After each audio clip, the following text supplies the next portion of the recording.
채널A 사건 압수수색 과정에서 한동훈 법무부 장관을 폭행한 혐의를 받는 정진웅 법무연수원 연구위원이 1심과 달리 항소심에서 무죄를 선고받았다.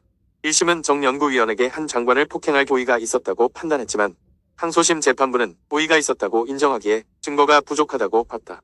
서울고법 형사2부는 이날 21일 정 연구위원회 항소심에서 징역형의 집행유예를 선고한 1심을 깨고 무죄를 선고했다. 항소심 재판부는 이날 복직 폭행의 고의가 인정되지 않는 이상 복직 폭행 유죄가 유지될 수 없다고 했다. 1심에서는 휴대전화를 빼앗으려는 의사뿐 아니라 유형력 행사를 위한 미필적 고의가 있는 폭행이 인정된다고 했었다.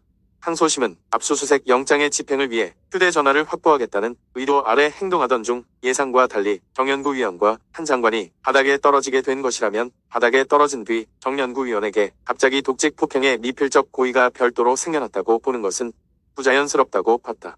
미필적 고의란 고의의 일종으로 범죄 발생의 가능성을 인식하고 있고 나아가 범죄 발생 위험을 용인하는 마음속 의사를 일컫는다.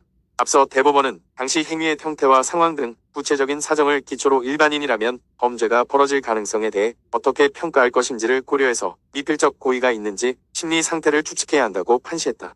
항소심은 당시 재반 사정에 비춰 정연구위원이 한 검사장의 신체 유형력을 행사하게 되는 결과가 벌어질 가능성에 대해 알았거나 이를 용인했다고 보기 어렵다고 봤다. 정 연구위원이 소파에 앉아있던 한 장관 쪽으로 몸을 기울이며 휴대전화를 향해 손을 뻗을 당시 압수수색영장의 집행을 위해 휴대전화를 확보하겠다는 의도만이 있었다고 봄이 타당하다는 이유에서다. 한 검사장이 몸을 피하는 방향으로 정 연구위원이 이동하며 휴대전화를 확보하려던 과정에서 중심을 잃고 한 검사장 몸으로 쓰러졌을 가능성이 크다는 점, 한 검사장과 정 연구위원이 소파에서 미끄러져 바닥으로 떨어질 때까지의 시간 간격은 매우 짧았던 것으로 보이는 점 등도 거론됐다. 다만 재판부는 이 사건 직후 이루어진 객관적 확인 절차에 의하면 한 검사장의 증거인멸 시도 등은 없었다고 보이는 바 정연구위원의 행동이 적절했다고 볼 수는 없다고 꼬집었다.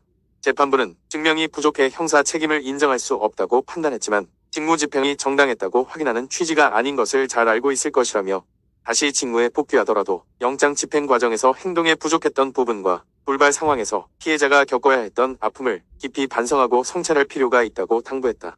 한 장관은 재판 이후 법무부 장관으로서 개인 관련 형사 사건에 대해 입장을 내는 것이 적절하지 않다고 말을 아꼈다. 정 연구위원은 검찰과 1심이 오해했던 부분을 바로 잡아주셔서 감사하다고 했다.